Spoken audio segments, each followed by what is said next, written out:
இன்னொரு ஒரு பழக்கத்தை உனக்கு நான் சொல்லி கொடுத்துறேன். அவங்களுக்கு அது பிடிக்காது, எனக்கு என்ன இருக்குது அவங்களுக்கு பிடிக்குது பிடிக்கலங்கிறதுல.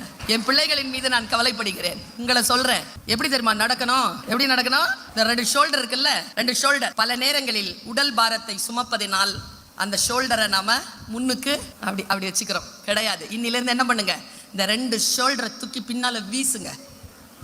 அப்படி நில்லு, அப்படி இரு. நிமிர்ந்த நன்னடை. நீங்கள்ல நான் வந்து உட்கார்ந்த உடனே என்னது நிமிர்ந்த நன்னடை? அது நிமிர்ந்த நடை. எப்பொழுது நிமிர்ந்து நிற்கிறாயோ அப்பொழுதே உன்னுடைய நன்னடை உனக்கு வந்து சேரும். நிமிர்ந்த நன்னடை பெரு என் குழந்தை. உன் உடலை நீ சுமக்காதே, உன் உடலை ஒரு ஆயுதமாக பயன்படுத்து. எத்தனை குழந்தைகள் உடலை ஆயுதமாக பயன்படுத்துகிறீர்கள்? அப்படி சின்ன பிள்ளைங்க தான், பெரிய வார்த்தை தான், ஆனாலும் பரவாயில்ல சொல்றேன். நான் சொல்லலைன்னா உனக்கு இன்டர்நெட் சொல்லி கொடுத்துருது, அதுக்கு நானே சொல்லி கொடுத்துட்டு போறேன். 27 வயசு பொண்ணு, ஒரு பொண்ணு, கணவர் விட்டுட்டு போயிட்டார். 5 வயசு பெண் குழந்தையோடு நிக்குது. கவனமா கேளா, 5 வயசு பெண் குழந்தையோடு தெருவில் நிக்குதுங்க. சம்பாதிக்கிற பொண்ணுங்க, சம்பாதிக்கிற பிள்ளை நிக்குது. அது ஏதோ ஒரு வாழ்க்கையில் ஒரு முடிவு எடுத்துருச்சு. 10 வருஷம் கழிஞ்சிருச்சுங்க. 10 வருஷத்துக்கு அப்புறமா என்கிட்ட பஞ்சாயத்துக்கு வருது. என்ன பஞ்சாயத்து தெரியுமா? மேடம், 27 வயசுல பிள்ளையோட தனியா நின்னா ஒருத்தன் வந்தான், அவனை நம்பி 10 வருஷம் வாழ்ந்துட்டேன் மேடம், இப்போ கல்யாணம் பண்ணிக்க மாட்டேங்கிறான். என் பிள்ளை 15 வயசுக்கு வந்துருச்சு மேடம், அவன் விட்டுட்டு போயிட்டு வேற கல்யாணம் பண்ணிக்கிறேங்கிறான் மேடம். சரி, என்கிட்ட எதுக்கு வந்த? அவனை எப்படியாவது என்னை கல்யாணம் பண்ணிக்க சொல்லுங்க மேடம். நான் என்ன தெரியுமா சொன்னேன்? உனக்கு புரியுதான்னு பாரு. உனக்கு இப்போ நான் சொல்ற வார்த்தை புரிஞ்சிருச்சுன்னு வச்சுக்க, நான் எதை சொன்னாலும் உனக்கு புரியும். நான் சொன்னேன், சே thanks to the close doors. மூடப்பட்ட கதவுகளுக்கு நன்றி சொல். சனிய 10 வருஷத்துலயே போயிடுச்சு.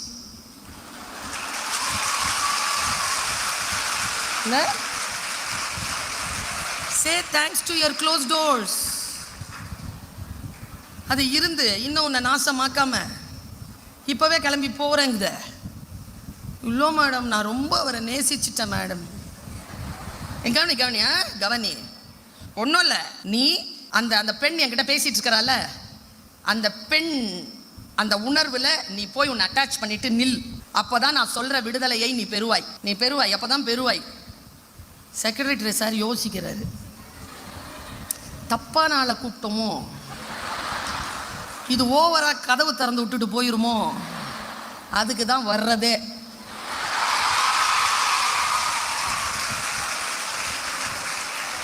கவனிங்க, அந்த பிள்ளைகிட்ட கேட்ட, சரி நீ சம்பாதிக்கிறியே, அந்த ஆள் சம்பாதிச்சாரான்னு கேட்டேன். இல்லை மேடம் சம்பாதிக்கல, எல்லாம் நான் தான் மேடம் கொடுத்தேன். எவ்வளோ கொடுத்துருப்பேன் 10 வருஷத்தில்? 30 லட்சம் ரூபாய் மேடம்.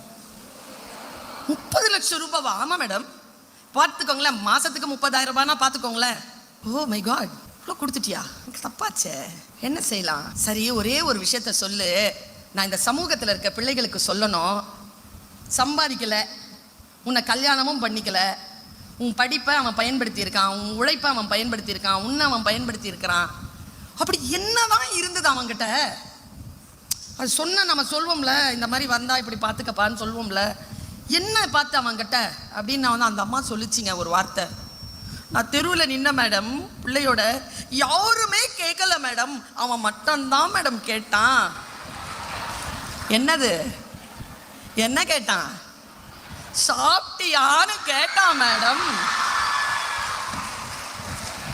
சாப்பிட்டியான்னு கேட்டதுக்காக நீ 10 வருஷம் கொடுப்பியா? அப்ப எங்க இருக்கு உன் பலவீனம்? எதற்காக? நீ சாப்பாடுல இல்ல, சாப்பாடுல இல்ல உன் பலவீனம். யாராவது சாப்பிட்டியான்னு கேட்ற மாட்டாங்களான்னு ஏங்குற இருக்குல்ல, அங்க இருக்குது உன் பலவீனம். அந்த பலவீனத்தை நீ வென்று விட்டால் யாரும் எந்த வார்த்தை சொன்னாலும் ஹே அப்படின்னு கேட்காம என்ன அப்படின்னு கேட்டுட்டு போவேன். புரியுதா? நல்லா தெரிஞ்சுக்க ஒரு விஷயத்த, படத்துல பாக்குறதெல்லாம் ரியல் அல்ல, படத்துல பாக்குறது ரீல். நீ இதுல பார்த்தன்னு வச்சுக்க, காலேஜ் என்றால் என்ன, காலேஜ் டீச்சர்ஸ் எப்படி இருப்பார்கள், அப்ப வந்து நிப்பாங்க நயன்தாரா மேடம் டீச்சரா, சாய் பல்லவி மேடம் வந்து நிப்பாங்க டீச்சரா. அதெல்லாம் ரியல் டீச்சர். இதோ உட்கார்ந்துட்டு இருக்கிறாங்களே, இதோ நின்னுட்டு இருக்கிறேனே, நாங்க தான் real teachers. we are real teachers. we are all real teachers. Makeup போட்டுக்கிட்டு நடிக்கிறவங்க இல்ல. நாங்க உண்மையா வாழ்ந்து உங்களுக்காக பாடம் நடத்துகின்ற ரியல் டீச்சர்ஸை அடையாளம் காணுங்கள். ரியல் லீடர்ஸை அடையாளம் காணுங்கள். ரியல் மனிதர்களை அடையாளம் காணுங்கள். ரீல்ஸோட ஓடிக்கிட்டே இருக்காதீங்க. இந்த ஜெனரேஷன் ரீல்ஸ்ல ஓடிக்கிட்டு இருக்குங்கிறதுனால தான் என்ன பேச கூப்பிட்டுருக்காங்க. கவுண்டமணி சார் தான் நினைக்கிறேன், அந்த ஜோக்ல சொல்லுவாங்க, எனக்கு எப்பவுமே ஹியூமர் ரொம்ப பிடிக்கும் மேடம். அது ஹியூமர் இல்ல, ஆக்சுவலி அதுக்குள்ள ஏதோ ஒரு சத்தியத்தை அவர்கள் சொல்கிறார்கள். அவன் ரொம்ப பொய் சொல்லுவான்ப்பா, கவுண்டமணி சார் தான் சொல்லுவான். அவன் சொன்ன பொய்ய ஒரு வாட்டி அவனே நம்பிடுவான்ப்பா. ஹை நல்லா இருக்குதே, ஏய் நான் எவ்வளோ நல்லவ தெரியுமா, பொய். ஆனா அதை அவன் நம்புவா. யாரு சொல்றவன் நம்புவா. நான் உன் மேல எவ்வளவு அன்பு வச்சிருக்கேன் தெரியுமா, எவ்வளவு வச்சிருக்கேன், உன் பாதம் பட்ட இடத்தில் நான் சாதம் போட்டு சாப்பிடுவேன். ஓ அவ்வளோ அன்பா.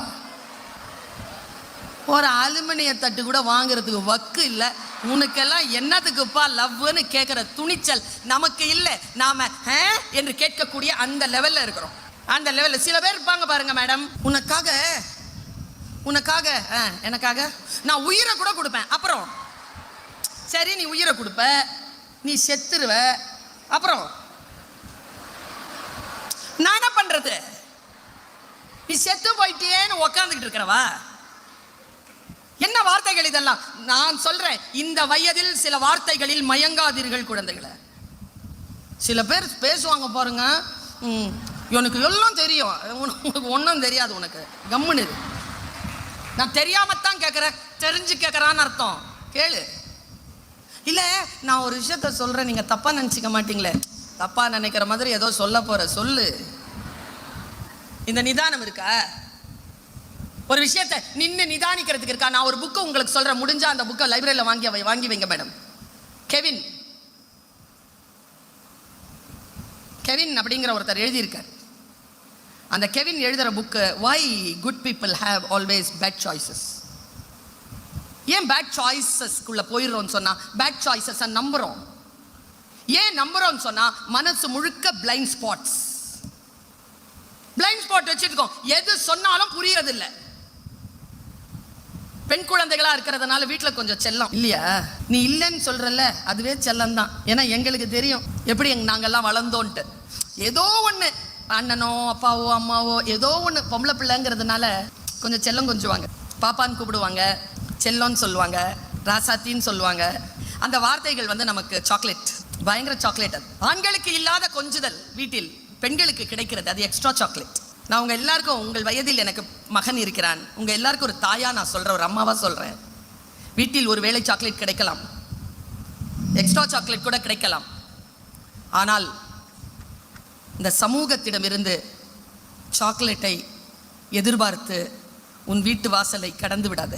ஏன்னா நம்ம வீட்டில் நமக்கு சாக்லேட் கொடுக்குறாங்கன்னா அவங்களுக்கு அன்பு மட்டும்தான் நோக்கமாக இருக்கும். வெளியில் எவனாவது நமக்கு சாக்லேட் கொடுக்குறான்னா அவன் நோக்கம் ஒழுக்கமாக இருக்காது. அதனால் don't expect any chocolate from outsiders and please don't seek extra chocolates.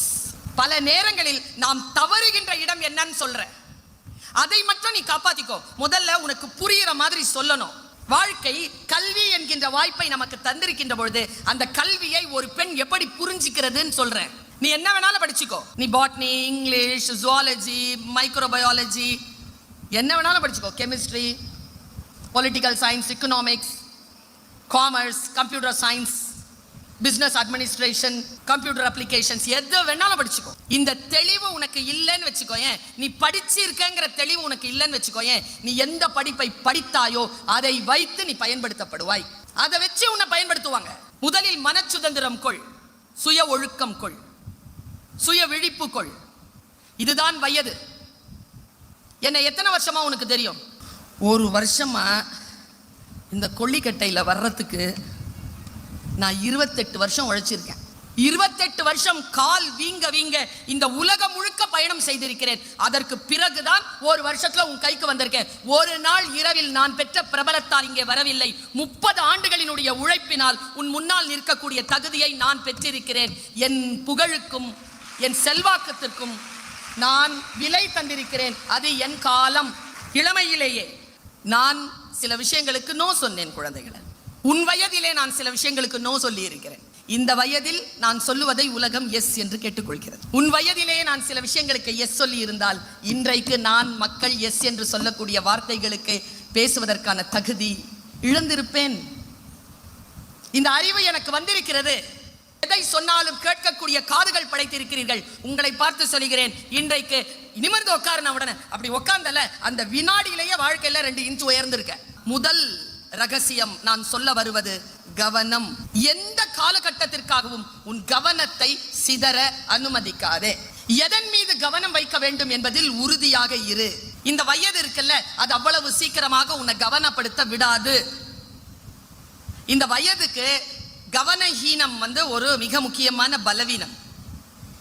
2 பேர் போதும். இப்போ இந்த 15-20 நிமிஷத்தை சீரழிக்க 2 பேர் போதும்.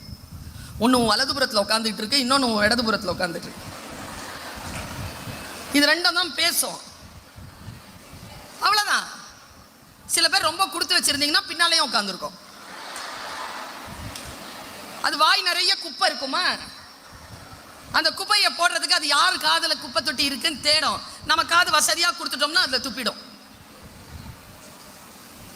உங்களுடைய கருத்துக்களை அடுத்தவர் காதுகளில் போடுவதை நிறுத்திக் கொள்ளுங்கள். உங்கள் வாயை கொஞ்சம் ஜிப் பண்ணிட்டு காதுகளின் மடல்களை திறந்து கொள்ளுங்கள். எந்த வார்த்தை உங்களுக்கு வந்து இப்பொழுது சேரப்போகிறது என்று எனக்கே தெரியாது. இந்த கிரௌடுக்கு இந்த விஷயம் சொல்லலான்னு என் புத்திக்கு பட்டா நான் அந்த விஷயத்தை சொல்லுவேன். ஒருவேளை இதோ இந்த நாள் முதல் உன் வாழ்க்கைக்கு அது மிகப்பெரிய துணையாக அமைந்துவிடக் கூடும். நான் ரொம்ப சுலபமான ஒரு விஷயத்தை சொல்றேன். நாங்க அதை இன்னைக்கு எங்க செக்ரட்டரி ரூம்ல நாங்க ஒரு 6 பேர் இருந்தோம், பெண்கள், செக்ரட்டரி இல்லாம. அந்த 6 பெண்களும் ஃபீல் பண்ண ஒரு விஷயத்தை சொல்றேன். அந்த ஃபீல் பண்ண வச்சதே செக்ரட்டரி தான். என்ன தெரியுமா ஒரு விஷயத்தை ஃபீல் பண்ண வச்ச? நான் ஒரு ஸ்டேட்மெண்ட் கொடுக்குறேன், அது சரியான்னு பாருங்க. இப்போ ஒரு சேர் ஒரு ஆணுக்கு கொடுக்கப்பட்டிருக்கல்லப்பா, ஒரு சேர்ல அவர் உட்கார்ந்துருக்காருல்ல, பெண்கள் நாங்கெல்லாம் உட்கார்ந்துருக்கோம்ல, இந்த சேர் நீங்கெல்லாம் உட்கார்ந்துருக்கிறீங்களா, இந்த சேர் நீங்க உட்கார்ந்துருக்கிறீங்களா, உங்க தரை, இது எல்லாம் நான் ஒரே ஒரு ஈக்குவல் டு போட்டு சொல்றேன். நான் பேசுறது உங்களுக்கு புரியுதா? இந்த சேர்ல உட்கார்றதுக்கு, செக்ரட்டரியா உட்கார்றதுக்கு எனக்கு தெரிஞ்சு ஒரு 35 வருஷம் கடுமையா உழைச்சிருப்பேன். 35 இயர்ஸ். ஆமா தானே சார்? 35 இயர்ஸ் கான்ஸ்டன்டா எந்த ஒரு தவறான பலவீனமான விஷயங்களுக்கு எஸ் சொல்லாம தன்னுடைய வாழ்க்கையை செலுத்தி இந்த பொசிஷன்ல இந்த 131st இயர்ல செக்ரட்டரியா ஹிஸ்டரி அப்படிங்கிற கல்வெட்டுல செக்ரட்டரின்னு சைன் பண்றேன். 35 இயர்ஸ் நீங்க உழைச்சிருக்கணும் சார். ஆனா நான் ஒரு விஷயம் சொல்றேன், உங்க பக்கத்துல ஒரு சேர் இருக்குல்ல, அதுல நான் உட்கார்றதுக்கு, என் பக்கத்துல ஒரு சேர் இருக்குல்ல இந்த அம்மா உட்கார்றதுக்கு, அது பக்கத்துல இருக்கிற சேர்ஸ்லாம் இவங்க எல்லாம் உட்கார்றதுக்கு 1000 வருடங்கள் நாங்கள் போராடி இருக்கிறோம் சார். 1000 வருடங்கள் போராட்டத்திற்கு பிறகுதான் பெண்ணிற்கு ஒரு சேர் இந்த உலகம் கொடுத்தது. ஆண்களை போல அவ்வளவு சுலபமாக எங்களுக்கு நாற்காலி கிடைக்கவில்லை. மிகப்பெரிய போராட்டம். நான் உங்க எல்லாருக்கும் இன்னைக்கு ஒரு விஷயத்தை சொல்றேன் குழந்தைகளே, உங்களை போல் உங்கள் பாட்டிக்கு படிக்கக்கூடிய ஒரு வாய்ப்பு கிடைக்கவில்லை. உங்க பாட்டிக்கு கிடைக்கல, என் அம்மாவுக்கு கிடைக்கல, எனக்கு கிடைச்சிருக்கு. அவர்கள் எல்லாம் போராடினார்கள். எத்தனையோ பேர் பாடுபட்டு இந்த சுதந்திரத்தை நமக்கு பெற்று தந்திருக்கிறார்கள். தண்ணீர் விட்டோ வளர்த்தோம் சர்வேசா, இப்பயிரை கண்ணீரால் காத்தோம். கருக திருவுளமோ, கருக விட்டுறலாமா? எங்க அப்பா, நான் PhD படிச்சுட்டு அந்த டிகிரியை ரிசீவ் பண்ணிட்டு என் டிகிரியை கொண்டு எங்க அப்பா கிட்ட கொடுத்தேன். எங்க தெருவிலேயே, எங்க குடும்பத்திலேயே நான் மட்டும்தான் PhD ஹோல்டர். நான் எங்க அப்பாட்ட காட்டும் போது எங்க அப்பா அதை வாங்கி ஒரே வார்த்தை தான் சொன்னார், சுல்தானா, யாருக்கும் கிடைக்காத ஒரு வாய்ப்பு இறைவனின் பேரருளால் உனக்கு கிடைத்திருக்கிறது. இந்த டிகிரி நீ வாங்கியிருக்க. 2 விஷயம் உனக்கு நான் அறிவுரையா சொல்றேன். இது உனக்காக மட்டும் பயன்படுத்தாதே. உன்னை போல் படிக்காத, படிக்க முடியாத, படித்து விட்டும் வாழ்க்கையில் எதுவும் சாதித்து விடலாகாது என்பதாக அடிமைப்பட்டு கிடக்கின்ற அத்தனை பெண்களுக்குமாக சேர்த்துதான் நீ இந்த டிகிரியை வாங்கி இருக்கிறாய் என்பதனை நினைவில் கொள். முதல் வார்த்தை. இரண்டாவது வார்த்தை சொன்னாங்க, வாழ்க்கையில எந்த தப்பும் பண்ணிடாத. நீ தப்பு பண்ணிட்டேன்னு வச்சுக்கோயே, என்ன சொல்ல தெரியுமா இந்த சமூகம்? படிக்க வச்சோம்ல, பேச வச்சோம்ல, அதனால தான் இந்த கேடு. அந்த அம்மாவே தப்பு பண்ணுதுனா இந்த குழந்தைகள் இனிமேல் ஒன்றும் செய்ய வேண்டாம் என்று இந்த உலகத்தில் எந்த தகப்பனும் எந்த தாயும் முடிவெடுத்து விட முடியாதபடிக்கு நீ உன் வாழ்க்கையில் தவறுகளை தடுத்துக்கொள் என்று சொன்னார். நான் செய்யும் ஒரு சிறு தவறு என் தலைமுறையை பாதிக்கும். ஏன்னா நான் படிச்சுட்டேன். நான் யோசிச்சு பார்க்கிறேன், உங்களுக்கு என்ன அறிவுரை தந்துவிட முடியும் என்னால்? காலேஜ்ல இருக்கிறீங்க, முதல் ரகசியத்தை சொல்லிட்டேன். கவனம் குழந்தைகள். யாருடைய உதடுகளில் ஒளிந்து கொண்டிருக்கக்கூடிய சொல் நம் வாழ்க்கையை மாற்றும் என்று நமக்கு தெரியாது. அது எந்த புத்தகத்திற்குள் ஒளிந்து கொண்டிருக்கிறதுன்னு கூட நமக்கு தெரியாது. எவ்வளவு சீக்கிரமாக அந்த சொல் வந்து சேர்கிறதோ அவ்வளவு சீக்கிரமாக மாற்றம் நிகழும். ஆனா என்ன துயரம் தெரியுமா? நம்ம வாழ்க்கையை மாற்ற ஒரு சொல் இதோ உங்களை வந்து சேரும் போது இந்த மாதிரி ஒண்ணு பக்கத்துல யாருக்கிட்டையாவது பேசும். அது பேசுறது ஒன்னும் அது வாழ்க்கைக்கு பட்டொலி வீசி பறக்க வைக்கிற ஒரு மேட்டர் இருக்காது. ஆனா நான் இங்க சொல்ற வார்த்தை உன் வாழ்க்கைக்கு மாற்றம் நிகழ்த்தக்கூடிய ஒரு சொல்லா இருக்கும். அந்த வினாடியில் நீ அந்த சொல்லை தவறவிட்டால் மறுபடியும் அந்த சொல் உன்னை வந்து சேர்வதற்கு 30-40 வருஷம் ஆயிடும்.